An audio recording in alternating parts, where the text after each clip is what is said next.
बिस्मिल्लाहिर्रहमानिर्रहीम। अस्सलाम वालेकुम व्यूअर्स, मैं हूं मोहम्मद कमरुज़्ज़मान और आप देख रहे हैं मेरा YouTube channel Cori's industrial electronics. Viewers, जैसा कि आप स्क्रीन पर देख रहे हैं, ये एक इन्वर्टर है जो कि मित्सुबिशी कंपनी का है और ये D700 सीरीज़ का है। आज हम आपको इस इन्वर्टर के बारे में थोड़ी सी मालूमात देंगे जो कि यकीनन आपके लिए फ़ायदेमंद होगा, स्पेशली उन लोगों के लिए जो रिपेयरिंग करना चाहते हैं। इसके कनेक्शन हम बताएंगे, वायरिंग बताएंगे और काफ़ी और भी मुफीद मालूमात देंगे। तो ये इन्वर्टर जो है वो तकरीबन 35 एम्पेयर तक का बना हुआ है। 5.5 किलोवाट 7.5 किलोवाट तक इस्तेमाल कर सकते हैं। इसको अगर यहाँ से देखेंगे तो देखिए ये इसका फ़ैन हैं दो जो कि इसकी कूलिंग के लिए इस्तेमाल होते हैं। तो चलिए इसको हम खोलते हैं और खोल के आपको बताते हैं कि इसको किस तरीके से डिसअसेंबल किया जाएगा और किस तरीके से इसके कनेक्शन होंगे। सबसे पहले ये दो स्क्रू आपको खोलने पड़ेंगे। ये दो स्क्रू खोलेंगे तो उसके बाद ये टॉप कवर जो है ये बाहर आ जाएगा। ये हमने इसके दोनों स्क्रू ऑलरेडी लूज़ किए हुए थे, इसको हमने हटा दिया। तो यहाँ पर देखेंगे तो पैरामीटर यूनिट नज़र आ रही है आपको। इसके ऊपर कुछ कंट्रोल्स भी हैं। ये देखिए मोड का है, सेट का बटन है, PU एक्सटर्नल का बटन है, स्टॉप रीसेट का बटन है, रन का है, ये इसके इंडिकेशंस है, रन, मॉनिटरिंग और ये पैरामीटर और नेटवर्क, एक्सटर्नल और PU इसका ऑपरेशन। ये इसके 7 सेगमेंट डिस्प्ले हैं, ये इसका डायल है इसको ऑपरेट करने के लिए और पैरामीटर को चेंज करने के लिए, फ्रिक्वेंसीज़ को चेंज करने के लिए। और ये इसके जो हैं वो टर्मिनल्स हैं जहाँ पर आप कनेक्शन करेंगे। तो इसका कनेक्शन करने के लिए ये एक छोटी सी प्लेट है, ये भी आपको हटानी पड़ेगी ताकि आप आराम से इसको देख सकें। इसको टॉप की तरफ खींचेंगे आप तो ये बाहर निकल आएगी। तो यहाँ पर ये कनेक्शन देखेंगे आप तो देखिए ये लिखा हुआ है R, S और T या L1, L2, L3। ये इसके नीचे 3 कनेक्टर आपको नज़र आ रहे हैं। यहाँ पर हम इनपुट की तारें लगाएंगे जो कि हमारे 400 वोल्ट की 3 फेज़ की होंगी। 3 तारें यहाँ पर आ जाएंगी इनपुट पावर की और ये 3 तारें हमारी मोटर की यहाँ पर लगेंगी जो कि UVW। तो यहाँ पर हमारी मोटर की तारें आ जाएंगी। तो 6 कनेक्टर हमारे हो गए। उसके बाद ये हमारी जो है ये N-, ये देखिए लिखा हुआ है, नेगेटिव है। यहाँ पर हमारा जंपर लगा हुआ है P और P1 के ऊपर। ये P है, ये P1 है, ये वो जंपर लगा के ये प्लस हमारे जो DC वोल्ट बनते हैं ये वो है। ये हमारा जो है वो नेगेटिव या 0 वोल्ट है जो DC बस का है। उसके बाद ये हमारा जो है वो जो PR है, यहाँ पर हमारी ब्रेक यूनिट लगाई जा सकती है, ब्रेक यूनिट और ब्रेक रेजिस्टेंस। तो मेन हमारे कनेक्शन ये 3 ही है, 1 2 3 यहाँ पर इनपुट आ जाएंगी और 1 2 3 यहाँ मोटर आ जाएगी। तो ये हमारे मेन कनेक्शंस हैं। उसके बाद ये इसके जो है कंट्रोल कनेक्शंस हैं, ग्रीन कलर के अंदर आपको नज़र आ रहे हैं। ये यहाँ पर ये ABC आपको नज़र आ रहा है। ये हमारे जो है वो कनेक्शंस हैं रिले के कि रिले आउटपुट आपने जो यहाँ से लेनी है, ऑपरेट करवानी है। उसके बाद ये हमारे कंट्रोल्स के हैं, RL, RM, RH, SD, PC, STF और STR। STR जो है ये रिवर्स रोटेशन है, ये हमारी फॉरवर्ड रोटेशन है या फॉरवर्ड स्टार्ट कर लें, इसको रिवर्स स्टार्ट कर लें। यहाँ पर आप इनपुट देंगे। PC और SD ये इसकी जो है ये पावर्स की हैं, पावर कनेक्शन है, ये हम आपको दिखाएंगे। इनके हिसाब से जो है वो सोर्स सिंक बनाया जाता है। ये 3 जो टर्मिनल आपको नज़र आ रहे हैं, ये टर्मिनल जो है ये रोटेशन लो, रोटेशन मीडियम और रोटेशन हाई, ये 3 जो है मल्टी स्पीड के लिए हैं। इसी तरीके से S1, S2, SC ये जो है हमारे सेफ्टी के लिए हैं। इसी तरीके से ये रन के इंडिकेशन के लिए हैं। जो ये हमारा SO है ये सेफ्टी मॉनिटरिंग जो हम करेंगे इन S1 और S2 के ज़रिए, उसकी यहाँ से आउटपुट होगी। यहाँ पर हम इनपुट देंगे, यहाँ पर हम जो है सेफ्टी रिले लगा सकते हैं कि आप किसी भी सूरत में सेफ्टी के तौर पे अगर इसको शट डाउन करना चाहें, ऑफ़ करना चाहें, रोकना चाहें इन्वर्टर को, तो इन टर्मिनल से आप रोक सकते हैं। फ़िलहाल इनको जंपर किया हुआ है, ये इसका कॉमन टर्मिनल है इन सेफ्टी स्विचेस का, और कॉमन्स को लेके दोनों को हमने मिलाया हुआ है, शॉर्ट किया हुआ है इन जंपर के ज़रिए। और अगर आप इनको यूज़ करना चाहते हैं तो जंपर हटा के यहाँ पर सेफ्टी रिले आप लगा सकते हैं अपने ऑपरेशन के लिए। जो SO है ये सेफ्टी आउटपुट है कि जब सेफ्टी ऑपरेट होगी तो यहाँ से आपका आउटपुट का सिग्नल मिल जाएगा, ये रन का सिग्नल आउट यहाँ से आपको मिलेगा, और जो ये SE है ये रन के लिए कॉमन का सिग्नल काम आएगा। तो यहाँ से रन के सिग्नल के लिए कॉमन देंगे और यहाँ से रन का जो है वो सिग्नल आउट होगा आपकी इंडिकेशन के लिए। जो SD है ये भी एक कॉमन सिग्नल है। दूसरी बात ये है कि देखिए अब ये तार लगाने के लिए इसमें जो है स्क्रू नहीं है, यहाँ पर स्क्रू की बजाय इसमें यह है कि इसको यहाँ से हम प्रेस करते हैं, प्रेस करके और तार को यहाँ से ऐसे करके निकाल सकते हैं। तो इस तरीके से इनके जो है ना ये ऑपरेशन है कि किस तरीके से आप यहाँ तारें लगाएंगे। ये हमने दोबारा इसको अंदर डाला और इसको हटा लिया, ये लॉक हो गया। इसके अलावा जो हमारा ये वाला कनेक्टर है ये हमारे एनालॉग के लिए है। 5 नंबर जो है ये एनालॉग वोल्टेज का जो है वो 0 वोल्ट है। 10 नंबर जो है यहाँ से 5 वोल्ट आउट होते हैं। यहाँ से 5 वोल्ट आउट हो के इस पे हम 3 पे हम अब रजिस्टर लगा लेंगे, वेरिएबल रजिस्टर लगाएंगे, पोटेंशियोमीटर लगाएंगे। यहाँ से पावर जाएगी, यहाँ कॉमन मिलेगी, जो उसका वाइपर आर्म होगा हमारा, यहाँ से एनालॉग सिग्नल इन होगा। तो 4 नंबर है, 4 नंबर के ऊपर करंट इनपुट अगर आपने देनी है तो यहाँ पर देंगे। उसके बाद AM जो है ये कैलिब्रेशन के लिए यूज़ होता है, जो कि आमतौर पर हम इस्तेमाल नहीं करते। तो ये इसके मोटे मोटे जो है मेन जो हैं इसके कंट्रोल के वो थे, टर्मिनल थे। बाकी इसके कनेक्शन के डायग्राम के अंदर अगर आप देखेंगे तो ये देख लीजिए, ये इसकी डायग्राम है जो डेटा शीट से निकाली है। ये हमारी RST के 3 टर्मिनल है जहाँ से पावर हमारी आ रही है 3 फेज़ की, और यहाँ पर हमारी मोटर कनेक्टेड है UVW के ऊपर। उसके बाद ये देखिए कि यहाँ पर P और P1 के ऊपर हमने जंपर दिया हुआ है। ये हम इसकी जो डायग्राम है इसकी IGBT की उस पर आपको समझाएंगे कि इसकी पावर यहाँ क्यों दी गई है। बेसिकली ये किस्म की पावर इसने जंप करके यहाँ कनेक्ट की है। उसके बाद ये देखिए ये रजिस्टर अगर आप ब्रेकिंग यूज़ कर रहे हैं इसकी, यानी कि थोड़ी सी पावर ज़्यादा है तो उस पर ब्रेकिंग यूज़ करनी है, तो PR और P+ इसके दरमियान में आप ये रजिस्टर लगाएंगे और यहाँ पर एक थर्मल कंट्रोल सर्किट भी लगाएंगे, थर्मल ओवरलोड भी लगाएंगे। उसके बाद जो ये N है नेगेटिव और P इसके दरमियान में आप ब्रेक यूनिट इंस्टॉल करेंगे। तो ब्रेकिंग इस तरीके से इसके अंदर इस्तेमाल होगी। ये रजिस्टर यहाँ पर लगेगा और ब्रेकिंग यूनिट यहाँ लगेगी इन 3 टर्मिनल्स के दरमियान में। उसके बाद आ जाते हैं हमारे कंट्रोल्स के ऊपर। ये देखिए STF यानी कि स्टार्ट फॉरवर्ड, स्टार्ट रिवर्स, और ये हमारे 3 जो है मल्टी स्पीड की, हाई, मीडियम और लो। इनका जो कॉमन टर्मिनल है वो SD और PC है।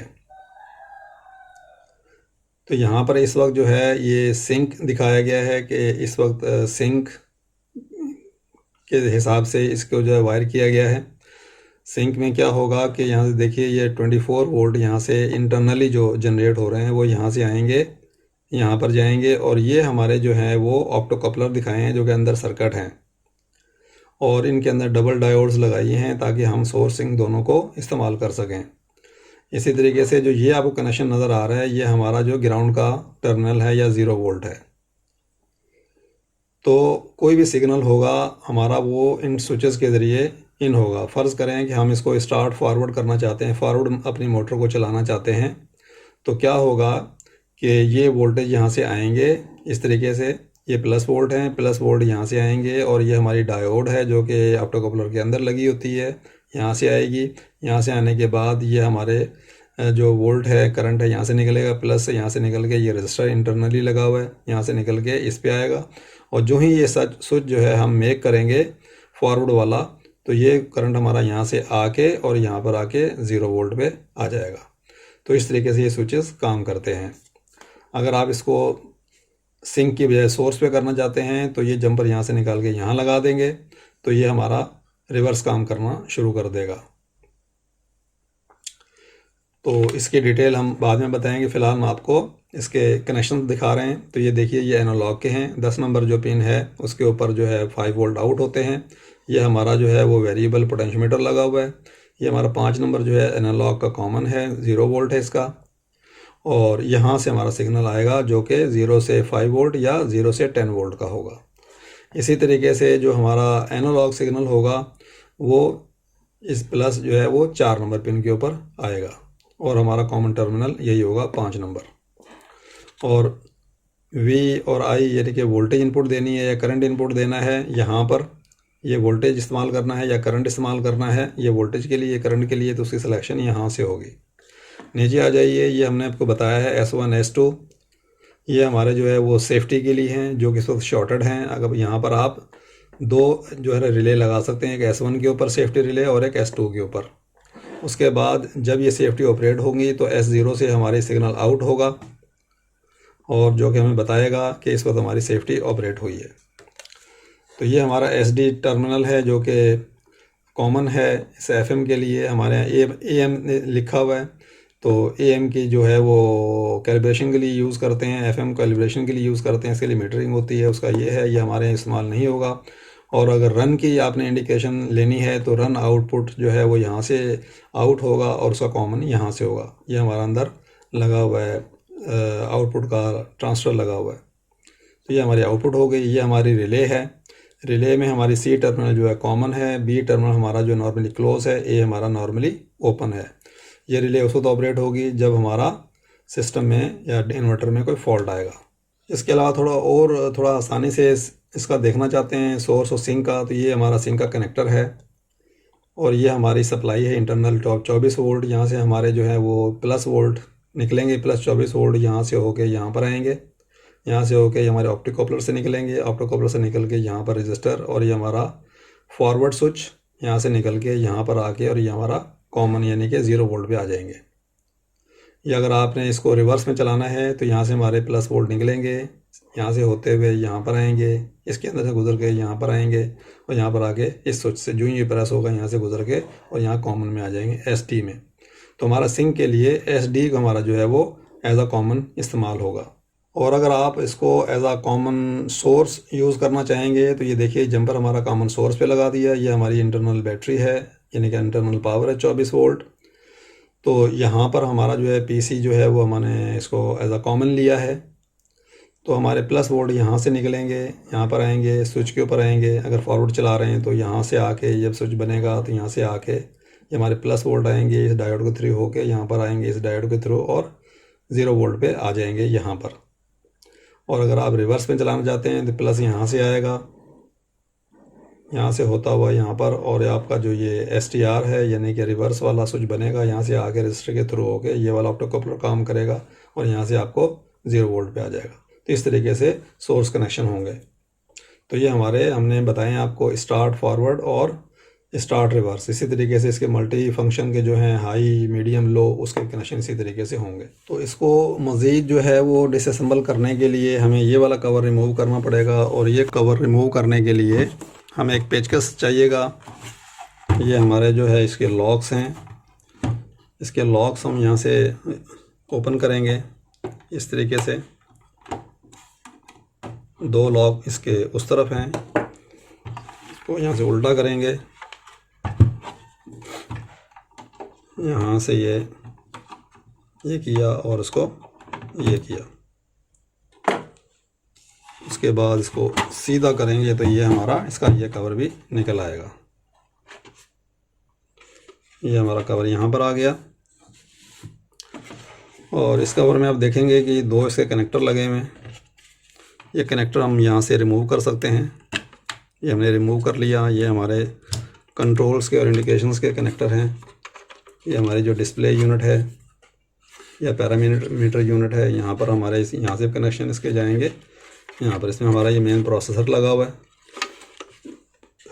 तो ये हमारा सामने जो पावर बोर्ड आ गया है, इसके ऊपर हमारा जो है इसके नीचे IGBT मॉड्यूल लगा हुआ है।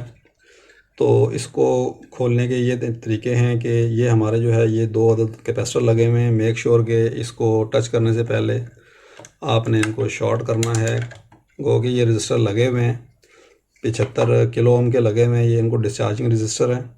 जब ये पावर ऑफ होता है तो यहाँ से इसको ये डिस्चार्ज कर देते हैं कुछ ही मिनट्स के अंदर। लेकिन अगर खुदा न खास्ता ये रजिस्टर ख़राब होंगे तो फिर आपको करंट लगेगा। तो इस बोर्ड को निकालने के लिए आपको क्या करना पड़ेगा कि ये कैपेसिटर के टर्मिनल हटाने पड़ेंगे। इसके अलावा इसके नीचे IGBT मॉड्यूल लगे हुए हैं, जिसके ये 2 स्क्रू हैं, 2 ये स्क्रू हैं, ये हटाने पड़ेंगे।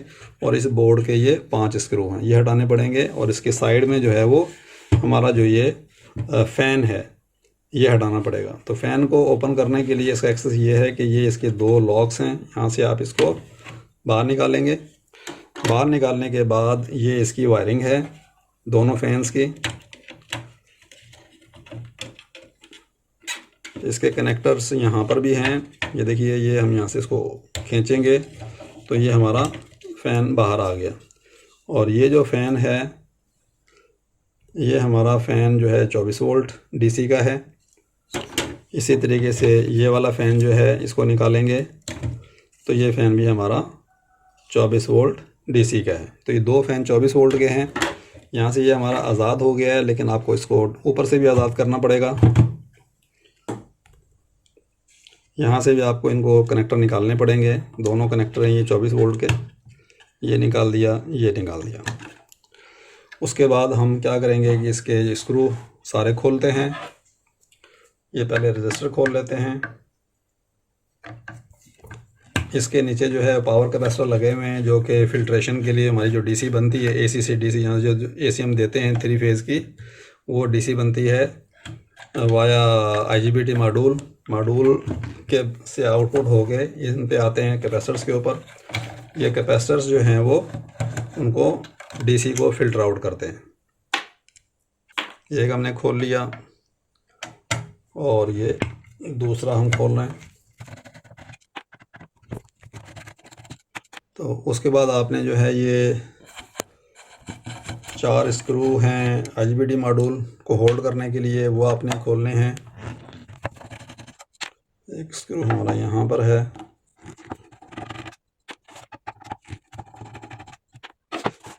तो ये 4 स्क्रू आईजीबीटी को खुल गए हैं। उसके बाद भी आपने पीसीबी को खोलना है। यहाँ से 3 स्क्रू लेफ़्ट साइड पे हैं और 2 स्क्रू राइट साइड पे हैं। तो ये हमारी पीसीबी यहाँ से आज़ाद हो गई है। इसको हम यहाँ से तारें निकाल देंगे तो ये हमारी पीसीबी आज़ाद हो गई।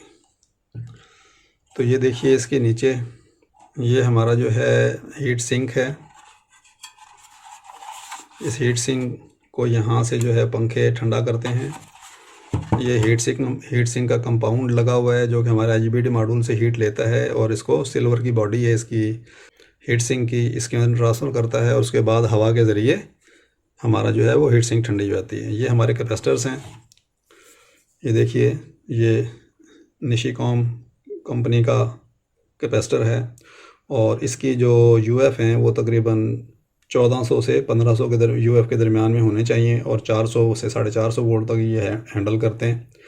तो 1487 यानी कि 1487 जो है वो प्रॉबेबली इसकी जो है वो कैपेसिटेंस है, यानी कि यूएफ है। तो ये 2 कैपेसिटर हैं जो 2 सीरीज़ में लगे हुए हैं। ये भी सेम कैपेसिटी का है। बाकी इसके अलावा 2 टर्मिनल इसके ये हैं। यहाँ पर हम ग्राउंड टर्मिनल इसको यूज़ करते हैं, इस्तेमाल करते हैं ग्राउंड के तौर पे। बाकी इसकी ये खाली बॉडी है और कुछ भी नहीं है। अब हम आ जाते हैं इसकी तरफ। तो ये हमारा मॉड्यूल है आईजीबीटी मॉड्यूल। इसका नंबर है CM35 MXB2-24A। ये 35 एम्पेयर और 1200 वोल्ट का मॉड्यूल है, आईजीबीटी मॉड्यूल है और मेड इन जापान है, मित्सुबिशी कंपनी का। तो थोड़ा सा यहाँ से देख लेते हैं। तो ये देखिए, जैसा कि मैंने आपको बताया है कि कैपेसिटर्स जो हैं सीरीज़ में किए हुए हैं। देखिए, ये इसका प्लस टर्मिनल है और ये इस कैपेसिटर का माइनस टर्मिनल है। तो ये दोनों आपस में मिले होते हैं। तो हम जो टोटल वोल्टेज है वो इस टर्मिनल से और इस टर्मिनल के दरमियान में हम इसको चेक करते हैं। उसके बाद यहाँ पर देखेंगे तो ये देखिए 3 टर्मिनल हैं हमारे। ये पहले वाले 3 छोड़ दें आप। ये हमारे जैसा यहाँ लिखा हुआ है UVW, इन 3 को छोड़ के तो ये 3 जो टर्मिनल हैं, यहाँ से हमारी जो सप्लाई है आईजीबीटी मॉड्यूल को जाती है। ये हमारे कनेक्शंस हैं आईजीबीटी मॉड्यूल के 1, 2, 5, 6 और 9, 10। इन एक आर फेज़ के जो L1 है यहाँ पावर आएगी, L2 की यहाँ पर आएगी और L3 की यहाँ पर आएगी। उसके बाद जो आउटपुट निकलेगी वो हमारी, ये देखिए, ये जो टर्मिनल है यहाँ से आउटपुट निकलेगी। तो 2 आउटपुट्स आपको यहाँ से नज़र आ रही हैं और एक इसकी बैक साइड से आएगी। तो बहरहाल ये इसकी आउटपुट्स यहाँ पे कनेक्टेड हैं। उसके बाद कुछ पिनें देखिए यहाँ पर 20 के बाद ये 23, 24, 25, 29, 30 ये हैं पिनें। उसके बाद यहाँ पर आ जाते हैं 31, 32 से लेके 37 तक। फिर यहाँ पर आ जाएँ 52, 53 और उसके बाद ये 54, 55, 57, 58 और 60, 61। ये टोटल 61 पिनें हैं इसकी IGBT मॉड्यूल की। ये दो इसके अंदर सीटीज़ लगी हुई हैं जो कि आउटपुट के ऊपर हैं, आउटपुट को मॉनिटर करने के लिए। ये हमारा चॉपर ट्रांसफार्मर है, पावर जो हमारी आती है कंट्रोल को बनाने के लिए, उसके लिए। और ये हमारा जो है वो चॉपर ट्रांजिस्टर है जो कि हमारी DC से AC बनाने में मदद करता है कंट्रोल के लिए। जो इसके 24 वोल्ट बनते हैं, 5 वोल्ट बनते हैं, उसके लिए। ये हमारी एक रिले है। ये रिले भी हमारी जो है वो काम आती है सप्लाई को स्विच करने के लिए। नीचे से अगर आप देखते हैं तो देखिए कोई ख़ास सर्किट नहीं है, बस IGBT मॉड्यूल है। थोड़ा सा ये कंट्रोल सर्किट है इसकी स्विचिंग वगैरह के लिए। अब थोड़ा सा हम IGBT मॉड्यूल के बारे में आपको बता देते हैं उसकी डायग्राम के हवाले से कि किस तरीके से IGBT मॉड्यूल बना हुआ है, किस तरीके से उसका इंटरनल स्ट्रक्चर है। तो व्यूअर्स, हमारा IGBT मॉड्यूल इस तरीके से काम करता है कि ये इसकी इनपुट हैं, ये R इनपुट है, ये S इनपुट है और ये T इनपुट है। R इनपुट 1 और 2 पिन पे दी जाती हैं, दोनों पिनें शॉर्ट हैं। S जो है 5, 6 पे ये भी शॉर्ट हैं और 9 और 10 ये भी शॉर्ट है।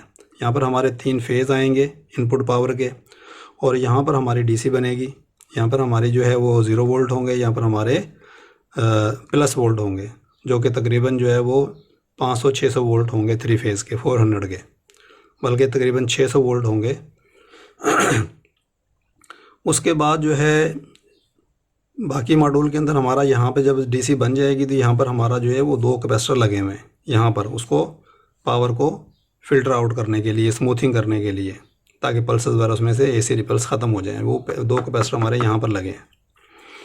उसके बाद ये हमारे जो सेक्शन आपको नज़र आ रहा है, एक इसके अंदर ट्रांसफर लगा हुआ है, एक ये लगा हुआ है, MOSFET है ये, और एक ये लगा हुआ है, एक ये लगा हुआ है। ये एक हमारा ये लगा हुआ है U फेज़ के लिए, जो ये हमारे आउटपुट हैं, इन्वर्टर सेक्शन इसको कहते हैं। ये हमारा कन्वर्टर सेक्शन था, ये हमारा इन्वर्टर सेक्शन है। इन्वर्टर के अंदर जो हमारा U फेज़ की जो आउटपुट बनेगी वो यहाँ से आउट होगी और उसको ये 2 ट्रांजिस्टर जो है वो बनाएंगे और इनको ऑपरेट करने के लिए ट्रांजिस्टर्स को यहाँ पर इनपुट मिलेगी। यहाँ पर हमारी ये हमारा गेट है, ये भी गेट है, ये पिन नंबर 49 है, ये और पिन नंबर 34 है। यहाँ से हमारी जो है वो इनपुट्स आएंगी इन ट्रांजिस्टर्स को ऑपरेट करने के लिए और यहाँ से फिर हमारा जो है वो सिग्नल आउट होगा हमारी मोटर को जो जाएगा, जो कि U का होगा। इसी तरीके से ये वाला V का है। यहाँ पर हमारे इस ट्रांजिस्टर के ये 2 गेट हैं 33 और 44 के ऊपर, और यहाँ से हमारा V सिग्नल आउट होगा। और W का हमारा ये है कि यहाँ से गेट हैं 39 और 32, यहाँ गेट सिग्नल्स आएंगे जो कि कंट्रोल बोर्ड से आएंगे और उसके बाद जो है वो यहाँ से आपका जो W फेज़ का 21/22 से जो है सिग्नल आउट होगा और हमारी मोटर को चला जाएगा। तो ये हमारा U, V, W 3 जो है हमारी आउटपुट आएंगे यहाँ से मोटर को ऑपरेट करने के लिए। उसके बाद जो ये हमारा बच जाता है सेक्शन, ये हमारा ब्रेकिंग के लिए है। ब्रेकिंग के लिए हमारा यहाँ पर जो है वो यहाँ पे ब्रेक का जो रजिस्टर है यहाँ लगेगा रजिस्टर और इस पावर पे लग जाएगा और ब्रेक यूनिट भी इसके पैरेलल लग जाएगी। और ब्रेकिंग को कंट्रोल करने के लिए यहाँ सिग्नल आएगा हमारे कंट्रोलर से और ये जो सिग्नल आएगा इस ट्रांजिस्टर को ऑन ऑफ करा के और इसको ऑपरेट करेगा। अब ब्रेकिंग क्यों लगाई जाती है ये भी मैं आपको थोड़ा सा आइडिया दे देता हूँ। जिस वक्त हमारी मोटर चल रही होती है, यहाँ से 3 फेज़ से हमारी आउटपुट जाके मोटर को जा रही होती है, नॉर्मल सिस्टम चल रहा होता है। जब हमारी मोटर रुकती है तो उसका जो मैकेनिकल लोड है वो हमारी मोटर को मज़ीद ड्राइव करने की कोशिश करता है, जिससे हमारी जो है रीजनरेशन पैदा होती है, यानी कि पावर पैदा होती है मोटर के ज़रिए। मोटर एज आ जनरेटर बन जाता है। वो पावर यहाँ पर आएगी, यहाँ पर आएगी और यहाँ से वो पावर इस डायोड के ज़रिए इस हमारी DC बस पे आ जाएगी। इस फेज़ की इस डायोड के ज़रिए इस बस पे आ जाएगी, प्लस पे लाइन पे, और हमारी यहाँ से इस डायोड के ज़रिए यहाँ पर आ जाएगी। उससे क्या होगा कि हमारा जो कैपेसिटर है उसके ऊपर वोल्टेज बढ़ जाएंगे। बढ़ने की वजह से वो कैपेसिटर हमारे ख़राब हो सकते हैं, फेल हो सकते हैं। तो वो जो एक्स्ट्रा पावर जो यहाँ से वापस आई है रिटर्न इसके डिसलरेशन के टाइम पे, तो वो जो पावर है वो हम इस रजिस्टर के ज़रिए, क्योंकि हमारे सिस्टम को तो पता चल जाएगा कि हमारा मोटर जो है वो रुक रही है या हम मोटर को रोक रहे हैं, तो वो जो एक्सेसिव पावर है वो इस रजिस्टर के थ्रू जो है वो हम जो है उसको हीट एनर्जी में कन्वर्ट करते हैं। यानी कि जो मोटर की मैकेनिकल एनर्जी है वो इलेक्ट्रिकल एनर्जी में आती है, और इलेक्ट्रिकल एनर्जी जब यहाँ पर आ जाती है तो जो हमारा जो ब्रेक रजिस्टर लगा होता है उससे हम हीट के अंदर उसको कन्वर्ट करते हैं, ताकि हमारा जो ये सर्किट है कैपेसिटेंस वाला स्मूथिंग सर्किट है, फिल्टर सर्किट है, वो हमारा डैमेज ना हो, बाकी दूसरे चीज़ें भी डैमेज ना हो। तो वो जो एक्सेसिव वोल्टेज हैं उनको हम यहाँ से एलिमिनेट करते हैं इस ट्रांजिस्टर को चॉपिंग करके, और बार बार ऑन ऑफ करके, और एकदम से भी इसको ऑन करके नहीं रखते कि बिल्कुल शॉर्ट ना हो जाए हमारी पावर। तो इसको ऑन ऑफ करके चॉपिंग, ये भी चॉपिंग करते हैं एसी डीसी को एसी बनाने के लिए। तो इस तरीके से हमारा जो है वो ब्रेकिंग वाला सेक्शन काम करता है। तो व्यूअर्स, ये इसका थोड़ा सा हमारे इन्वर्टर का थोड़ा सा इंट्रोडक्शन था कि वायरिंग किस तरीके से होगी, किस तरीके से ये सर्किट काम करता है, किस तरीके से बना हुआ है, और किस तरीके से ये डिसअसेंबल होगा। तो उम्मीद है कि ये वीडियो आपके लिए कारआमद होगी, आपके काम आएगी कभी ना कभी।